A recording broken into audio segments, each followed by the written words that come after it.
Hello students, मैंने कल आपको पढ़ाया था क्लास 12th और मैंने आपको पढ़ाया था मैट्रिक्स मेथड। उसकी मैंने आपको पूरी फर्स्ट एक्सरसाइज कंप्लीट करने के लिए दी थी। उसमें कुछ बच्चों के डाउट था, एक कॉमन डाउट था क्वेश्चन नंबर 20, तो वो मैं आपको बता देता हूं, ठीक है। और उसके बाद ये आपका चैप्टर खत्म, क्योंकि 8.1 आपके कोर्स में है, 8.2 आपके कोर्स में नहीं है, तो मैट्रिक्स मेथड खत्म। फिर मैं स्टार्ट करूंगा डिटरमिनेंट, जो मैंने छोड़ा है आपका 6.2, जो प्रॉपर्टीज है, जो बहुत बढ़िया एक्सरसाइज है, बहुत अच्छी एक्सरसाइज है, उसके बारे में डिस्कस करेंगे। लेकिन पहले मैं आपको क्वेश्चन नंबर 20 बताना चाहता हूं, ठीक है। तो क्वेश्चन नंबर 20 आप पढ़िए जरा।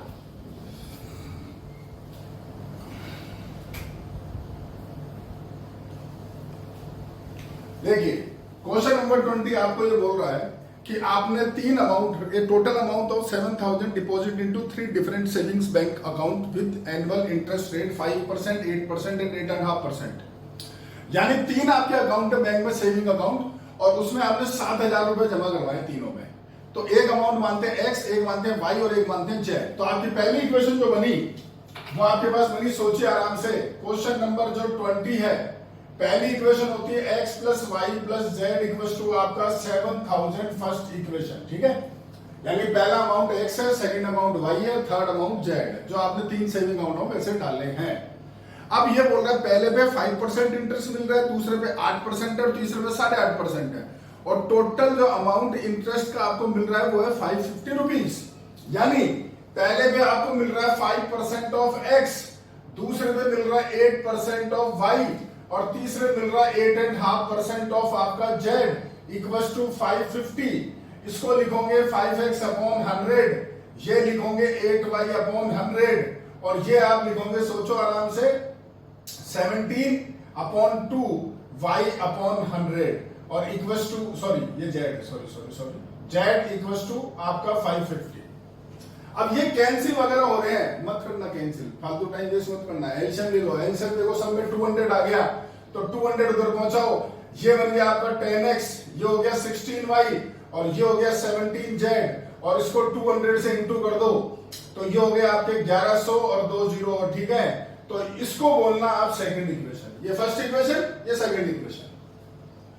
आगे पढ़ो, एक इक्वेशन बची हुई है, तो वो आपको बोल रहा है कि equal amount has been deposit in 5% and 8% savings.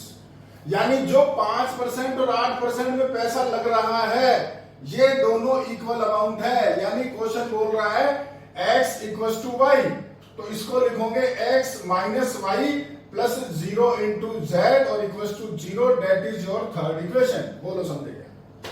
अब पढ़ लो सॉल्व, आगे तो जानते ही हो। तो मैं एक मैट्रिक्स बना देता हूं आपके, देखो मैट्रिक्स ये क्या बनेगी, और ये आपका एक्स वाई जेड होगा, और इक्वल्स टू आपके पास में क्या आएगा जी, जो कांस्टेंट आते हैं।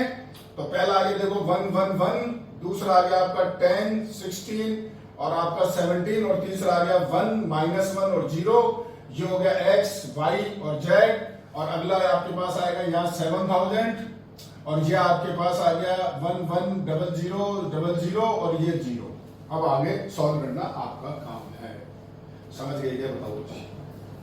तो ये था आपका क्वेश्चन नंबर 20, जो मुझसे बच्चों ने पूछा था, तो ये आपसे डिस्कस कर लिया है। अब इसके बाद अगर और भी कोई डाउट है तो आप फोन करके बता देना, मैं आपको समझा दूंगा, ठीक है। 8.2 कोर्स में नहीं है, मैं आपको मना कर चुका हूं। अब मैं प्रॉपर्टीज पढ़ाऊंगा आपको 6.2, तो मैं पहले प्रॉपर्टीज सारी लिखूंगा, आपको समझाऊंगा। तो पहले मुझे इसको साफ करना पड़ेगा, तो आप इसके एक स्क्रीनशॉट ले लीजिए।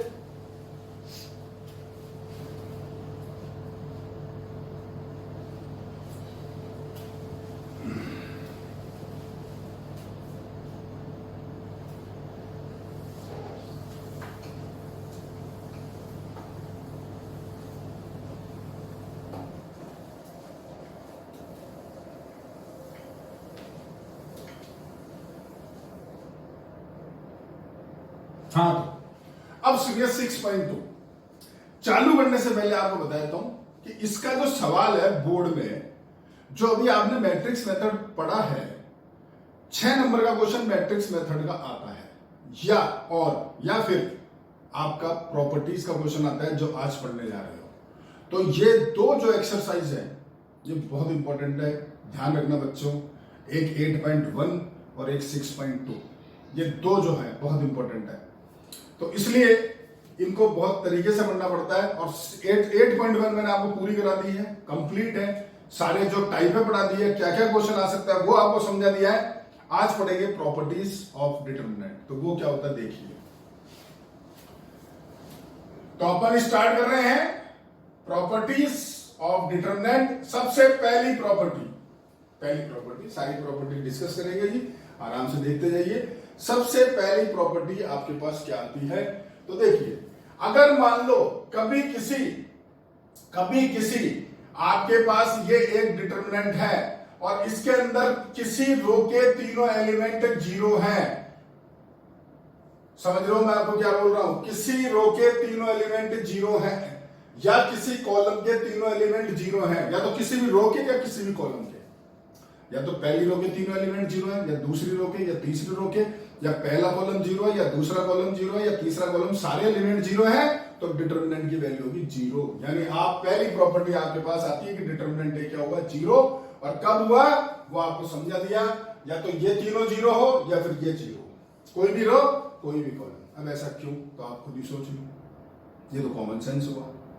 क्या कॉमन सेंस हुआ भाई? अगर इसको खोलूंगा पहली रो के अकॉर्डिंग तो 0, ये 4 वैल्यू, फिर ये 0, ये 4 वैल्यू, फिर ये 0 और ये 4 वैल्यू, तो आंसर तो 0 ही आ जाएगा। सोचो, दिमाग लगा लो, समझ गए। दूसरी प्रॉपर्टी आपके पास आती है,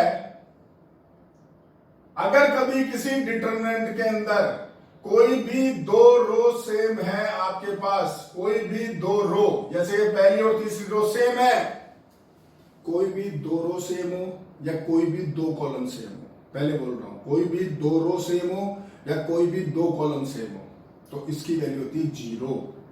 क्यों होती है प्रूफ बाद में देंगे, पर याद रखना इसकी वैल्यू क्या होती है 0।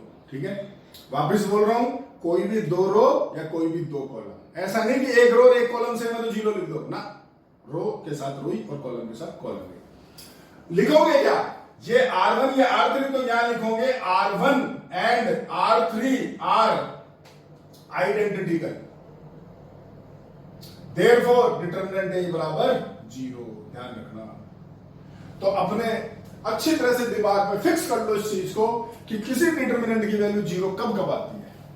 दो केस, पहला किसी रो या कॉलम के एलिमेंट 0 हो, दूसरा कोई भी दो रो या दो कॉलम सेम है तो उसकी वैल्यू 0 आएगी। ध्यान रखना इस बात को, समझ गए? ठीक है, आगे बढ़ते हैं। तीसरी प्रॉपर्टी, कभी किसी मैट्रिक्स का डिटरमिनेंट निकालो और या फिर उसके ट्रांसपोज का डिटरमिनेंट निकालो, ये हमेशा सेम आएंगे, ये हमेशा सेम आएंगे। आपकी इच्छा हो तो कोई एग्जांपल ले लेना, कोई भी एग्जांपल ले लेना, 2x2 का एक एग्जांपल उठा लो मैट्रिक्स का, पहले आप उसका डिटरमिनेंट निकालो, फिर आप उसका ट्रांसपोज करो, उसका डिटरमिनेंट निकालो, वो दोनों बिल्कुल सेम आएंगे, आप करके देख सकते हो। 2x2 ले लो या 3x3 ले लो। लोगे स्क्वायर जानते हो, क्योंकि अगर स्क्वायर नहीं लोगे तो डिटरमिनेंट कहां से निकलेगा भाई? तो डिटरमिनेंट में तो केवल स्क्वायर मैट्रिक्स ही चलेगी। ध्यान रखना इस बात का, ये आप पढ़ चुके हो पहले ऑलरेडी। ठीक है, इसके बाद आ रहा हूं प्रॉपर्टी नंबर 4। प्रॉपर्टी नंबर 4 बताने से पहले आपको यह बताना चाहते हैं कि ये कोई एक डिटरमिनेंट लिखा हुआ है। ये डिटरमिनेंट है आपके पास में A11, A12, A13, A21, A22, A23 और A31, A32 और A33। ये मैंने लिखा कोई 3x3 का डिटरमिनेंट। ये सब एलिमेंट्स के नाम होते हैं, जानते हो आप, तो सुनो जरा ढंग से। चौथी प्रॉपर्टी क्या है, आप इसमें से कोई भी एक रो या कॉलम सेलेक्ट कर लो, पहले जो इच्छा करे, कोई भी रो ले लो चाहे कोई सा भी कॉलम ले लो। मान लो मैंने रो ली या मान लो मैंने कॉलम लिया, तो जो भी रो मैं ले रहा हूं उसके साथ उसी के कोफैक्टर, जो भी रो ले रहा हूं उसके साथ उसी के कोफैक्टर। अगर मैं कॉलम ले रहा हूं तो कॉलम के कोफैक्टर। समझ में आ रहा है क्या बोल रहा हूं? देखो इधर, जैसे मैंने पहली रो ली तो यहां लिखा A11, यहां लिखा मैंने A12, यहां लिखा A13। अब इसके साथ इसी के कोफैक्टर, तो A11 का कोफैक्टर आप जानते हो C11 होता है, A12 का कोफैक्टर C12 होता है, A13 का कोफैक्टर C13 होता है। इन सबको अगर प्लस करोगे तो भैया ये कहलाएगा डिटरमिनेंट है। ये आपकी चौथी प्रॉपर्टी है, याद रखना इस बात को। ये आपकी चौथी प्रॉपर्टी है। मतलब दोबारा बोल देते हैं, अगर कोई रो लिया है तो उसी का कोफैक्टर, अगर कोई कॉलम लिया है तो उसी का कोफैक्टर। समझ में आ गया? ठीक है जी, क्लियर। अगली प्रॉपर्टी सुनो। अब मैं बोल रहा हूं कि रो मैंने ली पहली, रो मैंने ली पहली, और कोफैक्टर मैं पहली रो के नहीं ले रहा हूं, या तो मैं दूसरी रो के ले रहा हूं या मैं तीसरी रो के ले रहा हूं। मतलब देखो इधर जरा, जैसे मैंने लिया A11, A12 और A13, ठीक है, पहली रो ले ली मैंने। अब मैं कोफैक्टर पहली रो के नहीं ले रहा हूं, मैं या तो लूंगा दूसरी रो के या मैं लूंगा तीसरी रो के। ठीक है, तो मैंने लिए यहां पर सेकंड रो के कोफैक्टर, मतलब C21, यहां लिया C22 और यहां लिया C23। तो अब इनका जो सम होगा मेरे भैया, वो मेरा कहलाएगा 0। ये आपकी है पांचवी प्रॉपर्टी। ध्यान रखना इस बात को। समझे क्या क्या बोला? दोबारा बोल देता हूं। अगर रो ले रहे हो पहली तो कोफैक्टर लो दूसरी के या तीसरी के। अगर मैं यहां पर थर्ड रो वाले लिख देता ना तो भी 0 ही होता, सेकंड रो में लिखा तो भी 0 ही। मतलब क्या हुआ कहने का कि अगर पहली रो ले रहा हूं और पहली रो के साथ पहली रो की कोफैक्टर ले रहा हूं तो वो तो डिटरमिनेंट है, और अगर किसी और के ले लिए तो वो फिर वो 0 है। लेकिन एक और चीज ध्यान रखना, अगर ये रो लिए ना यहां पर तो कोफैक्टर रो के ही आना चाहिए। बच्चा बोला मैं तो सर कॉलम वाले लिखूंगा, तो लिख ले। तो बोले सर क्या आएगा? वो तो भगवान ही जाने क्या आएगा, खुद करके देख ले क्या आएगा, क्योंकि कुछ प्रॉपर्टी नहीं होती वो। रो के साथ रो ही, कॉलम के साथ कॉलम ही। बात ध्यान रखना इस बात का। ये अब आप सोच रहे हो इसका यार यूज क्या? ये एक एक नंबर के क्वेश्चन आते हैं, मात्र एक नंबर का। ये पढ़ोगे जब आएगा, अभी आप खाली प्रॉपर्टीज को अपने दिमाग में फिक्स करो।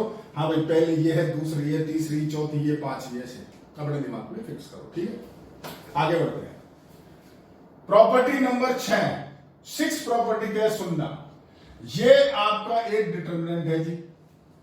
अब मैं ऐसा तो लिख नहीं रहा, छोटा लिख देता हूं थोड़ा। A1 B1 C1 A2 B2 C2 A3 B3 और C3। ठीक है, देखो कान खोल के सुनो ढंग से। अभी इसका प्रूफ अभी दे दूंगा आपको, मैं पीछे पेज में दिखा दूंगा आपको। मैट्रिक्स में अगर आप 2 से इंटू करते थे, मैट्रिक्स में अगर 2 से इंटू करते थे तो 2 अंदर जाके सबसे इंटू होता था मैट्रिक्स में, ये रूल था। लेकिन अगर डिटरमिनेंट में 2 से इंटू करोगे तो 2 अंदर जाकर के किसी एक रो या कॉलम से ही इंटू होता है। ये डिटरमिनेंट की प्रॉपर्टी है। मैं आपको प्रूव दूंगा अभी इसी चीज का। तो बच्चा ने पूछा सर क्यों होता है, अभी प्रूव दूंगा, टेंशन मत लो। लेकिन दिमाग में फिक्स रखो कि अगर डिटरमिनेंट को 2 से इंटू करना है मेरे भाई, तो अंदर जब जेके जाएगा तो किसी एक रो या कॉलम से इंटू करना किससे, वो तुम्हारे पे डिपेंड है, वो क्वेश्चन पे डिपेंड है किससे करना पड़ेगा। जैसे मैंने एक क्वेश्चन किया था 6.3 में, एरिया ऑफ ट्राइंगल वाला, तो मैं 2 अंदर ले गया तो मैंने थर्ड कॉलम से इंटू करा। तब मैंने बोला बाद में बताऊंगा। अब वो मौका आ गया कि अब उसको बताया जाएगा कि ऐसा क्यों होता है। अभी बताएंगे आपको। पहले यार देखो इंटू करते कैसे, होता कैसे वो सुनो। मेरे को R1 को इंटू करना 2 से, तो यहां लिखूंगा R1 implies that R1 multiplied by 2। समझ रहे हो क्या बोल रहा हूं? आप ये चीज पढ़ चुके हो, आपको मैंने एलिमेंट्री रो ट्रांसफॉर्मेशन पढ़ा दिया था। तब मेरे पास कई बच्चों के फोन आए थे, तो मैंने उन्हें ये चीज बोली थी कि अगर यहाँ R1 लिखा है तो इंप्लाइज दैट पहले R1 ही आएगा। मैंने ये बोला था। तो मैं चाहता हूं कि इसकी पहली रो 2 से इंटू हो, मैं चाहता हूं। तो भाई मैक्स का रोल है, अगर इंटू करोगे तो बाहर डिवाइड भी करोगे। तो देखो जरा, डिटरमिनेंट A बराबर आया 1/2 और अंदर क्या हुआ सोचो, ये 2 से इंटू हुआ, 2A1 2B1 और 2C1। समझ रहे हो मेरी बात? भाई आपको करना किससे, वो आप पे डिपेंड है। पहली रो लो, चाहे दूसरी लो, चाहे तीसरी लो, चाहे पहला कॉलम लो, कुछ भी लो, वो यहां लिखो कि भाई किससे कर रहे हो। अब मैं चाहता हूं कि दूसरी रो 3 से इंटू हो, तो मैं यहां लिखूंगा R2 implies that R2 into 3। तो बाहर आ गया 1/3 और ये हो गया 3 से इंटू, यानी 3A2 3B2 और 3C2। ऐसे ही मैं चाहता हूं ये 4 से इंटू हो, तो यहां लिखूंगा R3 implies R3 multiplied by 4, बाहर आ गया अपॉन में 4, और ये हो गया 4A3, 4B3 और 4C। तो ये है साहब आपकी 6 प्रॉपर्टी। आप चाहो जिससे इंटू करो, कोई मनाही नहीं है। तीनों रो लो चाहे तीनों कॉलम लो, जो भी ले रहे हो बाहर डिवाइड करो, पर इतना याद रखना अगर एक बार में रोज आती है और एक बार में कॉलम भी आती है, ऐसे नहीं कि यहाँ तो आपने रो लिखा रख लिया कॉलम लिख रहे हो, ऐसा मत करना। करना है तो अब यहाँ कर लेना भाई। एक बच्चा बोला मैं तो कॉलम से इंटू करूंगा, भाई ले कर ले। किसको करना है? इसको 5 से करना है तो यहाँ लिख C1 इंप्लाइज C1 इंटू 5, और इसको 5 से इंटू कर ले और यहाँ बार 5 डिवाइड कर लेना। याद रखो, फिर बोल रहा हूं, एक बार में रो ही लिखो, एक बार में कॉलम में लिखो, ठीक है। गलती होने के चांस नील हो जाते हैं, बिल्कुल नील। अगर मेरे तरीके से चलोगे, स्टेप बाय स्टेप चलोगे, कोई गलती होगी नहीं, ध्यान रखना इस बात का। अब मैंने बोला था कि यार ये प्रूव दूंगा मैं आपको कि ऐसा क्यों होता है, ठीक है। अभी देते हैं प्रूफ और फिर क्वेश्चन दिखा भी देंगे आप। एक 2x2 की स्क्वायर मैट्रिक्स लिखते हैं। तो देखो ये A लिखा मैंने, यहां पे 2 3 और 4 5, ठीक है। अब मैं इसको 2 से इंटू कर रहा हूं, पहले इसका डिटरमिनेंट निकाल लो। तो इसका डिटरमिनेंट आपके पास क्या आ रहा है देखो जरा, 10 माइनस 12, तो माइनस का 2 आ गया।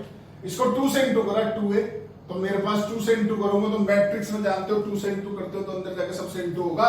तो ये मेरे पास हो गया देखो 4 6 और 8 और 10। अब मैं इसका डिटरमिनेंट निकालना चाहता हूं, तो मेरे पास क्या हो जाएगा सोचो, 40 माइनस 48, वैल्यू क्या आ गई -8। बोलो समझ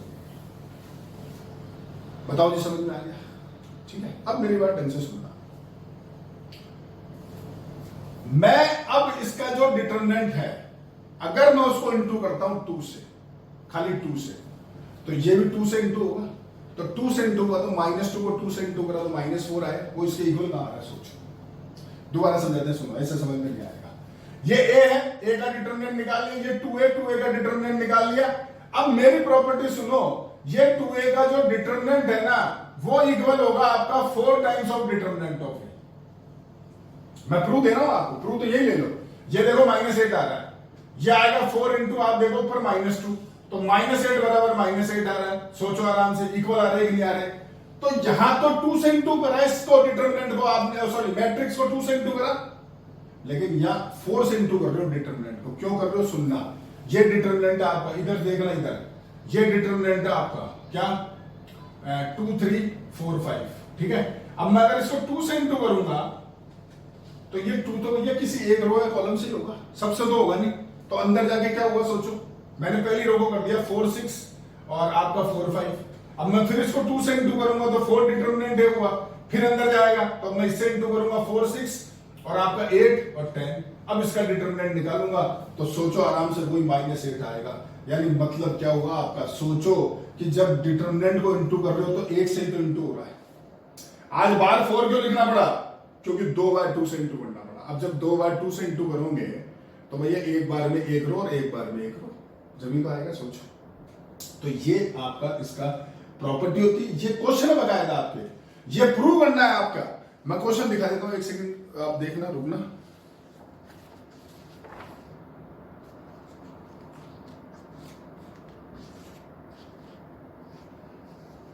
हाँ, एग्जाम्पल 2 6.1 खोल के देख लो। एग्जाम्पल 2 6.1 आपके पास पीडीएफ आई हुई है, बुक है कईयों के पास, खोल के देख लो आराम से। उसमें एक 2x2 का मैट्रिक्स है और प्रूव करना है कि साहब जो 2A का डिटरमिनेंट है वो आपका 4 इंटू डिटरमिनेंट ऑफ A है। चेक कर लो आराम से, मैंने भी तो वही करा प्रूव। मैंने कुछ और एग्जाम्पल ले लिया, बस समझाने का सिर्फ इतना ही मतलब है। अपने दिमाग में ये फिक्स रखो कि यार अगर मैट्रिक्स को 2 से इंटू कर रहे हैं तो 2 अंदर जाके सबसे इंटू होगा, लेकिन जो अगर डिटरमिनेंट को 2 से इंटू कर रहे हैं तो भैया वो एक रो या एक कॉलम से ही होगा। ये कहने का मतलब है, समझ में आ गई मेरी बात? लो जी, ये 6 प्रॉपर्टी हो गई, अभी 3 और बची है, टोटल 9 प्रॉपर्टी इसकी, वो मैं लिख रहा हूं, पर आप पहले एक स्क्रीनशॉट ले लो।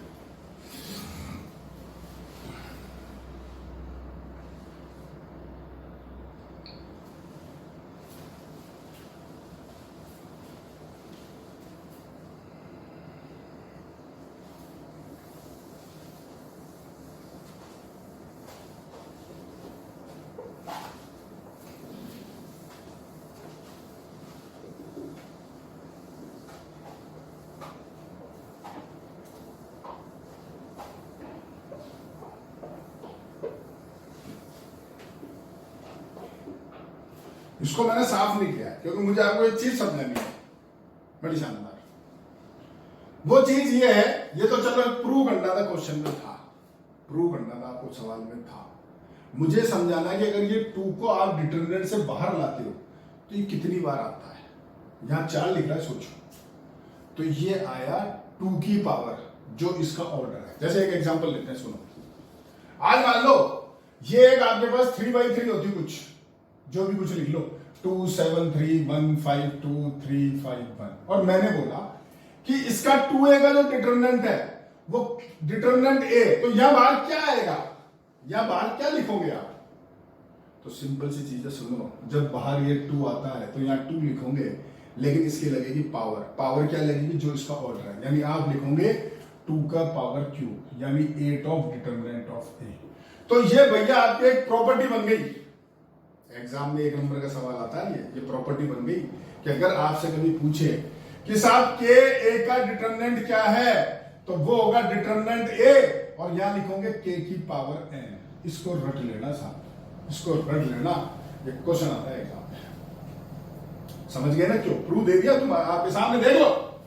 यहां पर ये ए था 2a, तो बाहर निकाला तो 4 क्यों आया? क्योंकि ये ऑर्डर 2/2 था। यहां बाहर निकाला तो 8 आया। और अगर मन में डाउट है ना, तो इसको चेक कर लेना, वेरीफाई कर लेना। पहले इसका डिटरमिनेंट निकाल यहां डालना, एक बार इसको 2 से 2 करके उसका डिटरमिनेंट निकालना, तो ये दोनों सेम आएंगे, करके देख लेना। तो ये बनी आपकी प्रॉपर्टी। आई समझ में बात? ठीक है, तो ये चीज अपने दिमाग में रखना। ठीक है, अब मैं आगे बढ़ रहा हूं। मैंने आपको प्रॉपर्टी कितनी कर दी थी? 6। 7 देखो,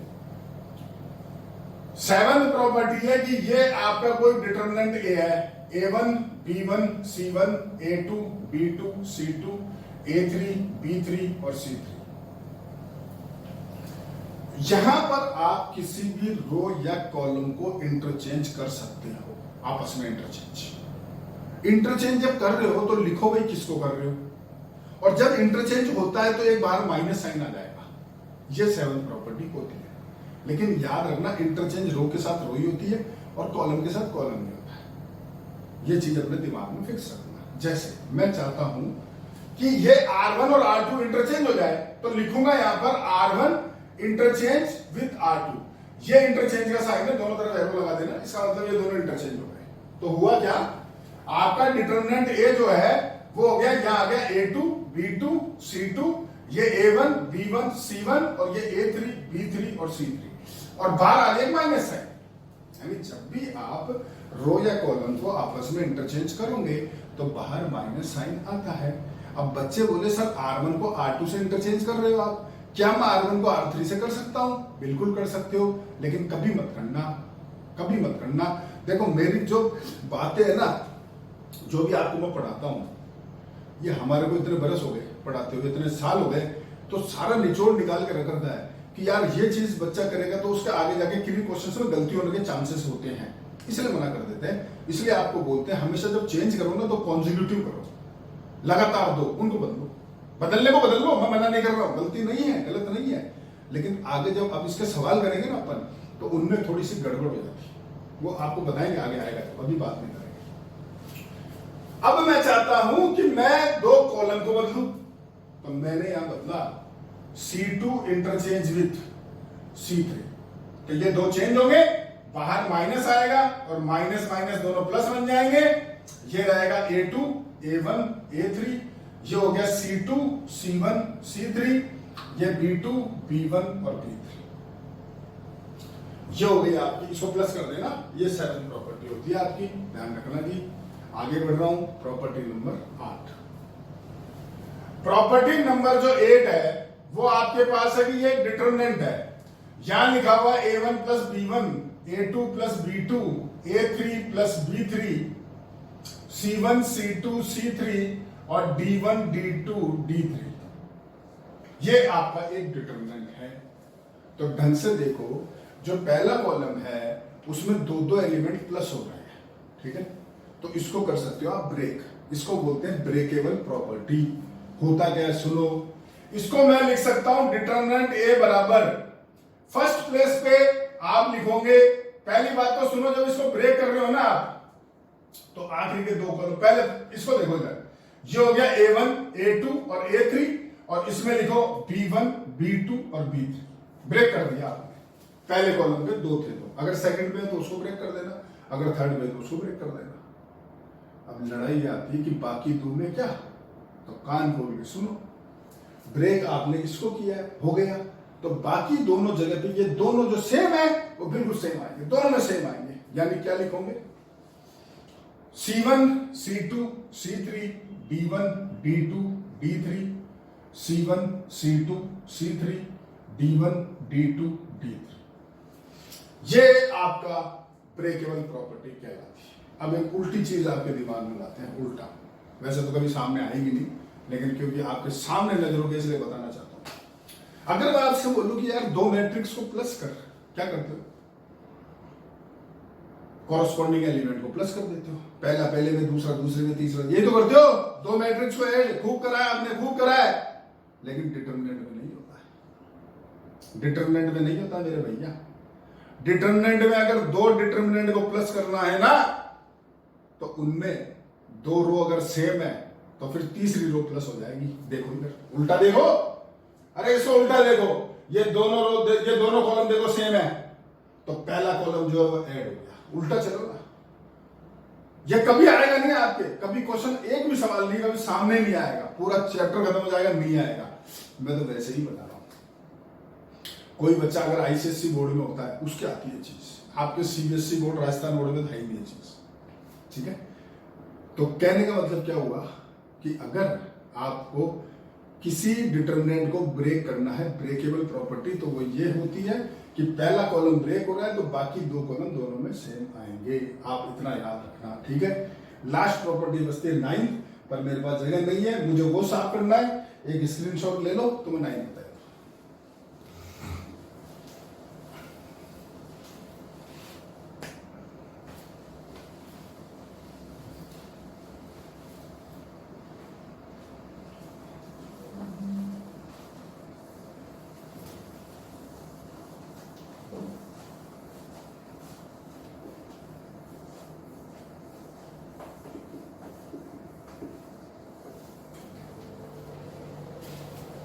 हाँ जी, 9th प्रॉपर्टी और देखो। 9th क्या है? ये है आपका determinant A1, A2, A3, B1, B2, B3 और C1, C2, C3। 9th property ये कहती है सर आपको कि आप किसी भी रो या कॉलम को किसी नंबर से इनटू करके किसी रो या कॉलम में प्लस माइनस कर सकते हो। मतलब दोबारा बोलता हूं, 9th प्रॉपर्टी बोलती है कि किसी भी रो को किसी नंबर से इनटू करके किसी दूसरी रो में प्लस माइनस कर सकते हो। जैसा रो के लिए वैसा ही कॉलम के लिए, ठीक है। देखो जरा, मैं चाहता हूं ये जो कॉलम है इसका 2 टाइम्स यहां पर ऐड हो जाए, तो आप कर सकते हो, कोई दिक्कत नहीं है। लिखोगे क्या? C1 implies that C1 plus इसका 2 टाइम्स C3। तो हुआ क्या, ढंग से देखो, डिटरमिनेंट ऑफ A जो हुआ, A1, A2, A3 लिखा हुआ था, इसका 2 टाइम्स हो गया 2C1, 2C2, 2C3। ये कर दिया आपने यहां प्लस। समझ रहे हो मेरी बात? ये कर सकते हो। अब बाकी दोनों जो कॉलम है ना, वो सेम उतार दो, बिल्कुल सेम उतार दो, और डिटरमिनेंट कर दो बंद। जो इसकी वैल्यू है वो इसकी वैल्यू है, चेक करके निकाल लेना। कोई भी एग्जांपल उठा लेना, सेम आएगी। तो बात आती है, बच्चा बोलता सर पहले कॉलम में क्यों करा, मैं तो दूसरे में करूंगा। तो भैया दूसरे में भी करते, कोई मनाही थोड़ी है। बच्चा बोला सर आपने 2 से इंटू करा, मैं तो 6 से करूंगा। 6 से क्या, तू 600 से कर ले, तो भी कोई फर्क नहीं पड़ने वाला, किसी भी नंबर से इंटू कर ले। मतलब बच्चे ने बोला कि मैं इसमें इसका 5 टाइम माइनस करूंगा, तो लिखोगे C2 implies C2 minus 5 time of C3। यानी जो B1, B2, B3 था, इसका 5 टाइम हो गया 5C1, 5C2, 5C3। ये कर दिया मैंने माइनस, और आगे लिख दिया C1, C2, C3 same, determinant खत्म। जो इसकी वैल्यू है और जो इसकी वैल्यू है बिल्कुल सेम आएगी, निकाल के देख लेना। समझ गए? लेकिन अब सुनो इंपॉर्टेंट चीज, ये जो प्रॉपर्टी है, दो चीजें इंपॉर्टेंट टेंशन होना, ये जो प्रॉपर्टी है इसमें या तो 2 कॉलम में रूल लगा सकते हो या 2 रो में, या तो 2 कॉलम या 2 रो। जैसे यहाँ 2 कॉलम लगे, आप चाहो तो इन 2 जगह पे 2 रो भी आ सकती है, ठीक है, या 1 कॉलम या 1 रो। मात्र सोचो बच्चा बोला मैं तो सिर्फ ये लगाऊंगा, ये नहीं लगा, मत लगा, 1 लगा ले, ऐसे 1 रो लगा सकता है। पर कभी ये मत कर देना 1 तो रो ले ली और 1 कॉलम ले लिया, वो गलत है, वो गलत है, ध्यान रखना, ठीक है। और एक चीज और, वो भी सुन लो ढंग से, ये प्रॉपर्टी 2 कॉलम में लग रही है अभी, बच्चा बोला मैं तो तीनों में लगाऊंगा, भाई नहीं लगा सकता, गलत है वो चीज। तीनों में लगा देगा तो हर डिटरमिनेंट की वैल्यू 0 आ जाएगी, बस सबका आंसर 0 लाके पटक दूंगा। अगर तीनों में लग गई तो लगती ही नहीं है, ध्यान रखना। जो प्लस माइनस की प्रॉपर्टी होती है ना, वो 2 में ही लगती है, 3 में नहीं लगती है। आज अभी अपन ने क्या प्रॉपर्टी करी थी, इंटू किया था, इंटू करा था, वो दूसरी चीज वो सुन लो, मैंने इंटू करा था पहली रो को 2 से, फिर 3 से, फिर 4 से, वो मैंने तीनों में कर दिया था। तो इंटू कर सकते हो, इंटू में कोई मनाही नहीं है। क्यों? क्योंकि जो इंटू कर रहे हो बाहर डिवाइड कर रहे हो, तो करो, तीनों में कर सकते हो, कोई मनाही नहीं। आपकी इच्छा सिर्फ 1 करना तो 1 को कर लो, कोई मनाही नहीं है। यहां इंपॉर्टेंट ये है, इसमें एक चीज और आती है, बच्चा बोला सर आपने इसको 2 से तो इंटू करा, तो बाहर डिवाइड क्यों नहीं करा? अरे भैया मैंने इसको 2 से इंटू रफ में करा है, अगर मैं यहाँ 2 से इंटू करके यहां लिखता ना, भी यहाँ पे 2 से इंटू करके, तो बाहर 1/2 लिखता। यही तो करा था, सोच लो। जब प्रॉपर्टी 6 थी उसमें आपने यही तो करा था, जब 2 से इंटू करा तो बाहर डिवाइड करा था, नहीं करा था? तो यहां मैं इंटू करके लिख ही नहीं रहा हूं, तो बाहर डिवाइड क्यों करूं? ये मैं जो इंटू कर रहा हूं ना 2 से, वो रफ में किया है मैंने, और वो यहां लाके प्लस कर दिया, तो फिर बाहर डिवाइड नहीं होता है, ठीक है। और एक चीज और सुनना, मैंने इन दोनों में थर्ड कॉलम को इंटू करके प्लस माइनस किया है। बच्चा बोलता है सर मैं इसमें तो है ना जो इसका 2 टाइम्स कर दिया आपने ऐड, मैं यहां जो है ना वो मैं इसका 3 टाइम ऐड करूंगा। अरे वो नहीं कर सकता मेरे भाई, क्योंकि तू इसको तो बदल चुका है ना, तो वो नहीं कर सकता। इस बात को ध्यान रखना हमेशा। अगले कॉलम में कर, कोई मनाही नहीं, यहां नहीं कर सकता, अगले में कर। यहां पर तो एक बारी के अंदर जो एक को छेड़ नहीं रहे ना, जो फिक्स है, जिसको कुछ नहीं करा चेंज, उसी का डबल ट्रिपल बाकी 2 में प्लस माइनस करो, कोई मनाही नहीं है, गलती कतई नहीं होगी, ठीक है जी। ये आपकी थी नो प्रॉपर्टी। और भी कुछ समझ में नहीं आया तो आप मेरे को फोन कर देना, क्योंकि मैं क्वेश्चन कल ही स्टार्ट करूंगा, इसके आज तो कर ही नहीं रहा हूं। आज तो मेरा काम था आपको खाली प्रॉपर्टीज समझाना, तो मैंने आपको 9 प्रॉपर्टीज बता दी। हो सकता है कुछ बच्चों को इसमें कुछ प्रॉपर्टी समझ में नहीं आ रही हो, मैं आपको फिर बोल रहा हूं, कल मैं स्टार्ट करूंगा, मेरे को फोन करके आज पूछ लेना कि सर मेरे को 7th नहीं आई, 6th नहीं आई, जो भी नहीं आई मैं बता दूंगा आपको और समझा दूंगा, ठीक है? ठीक है जी, ओके।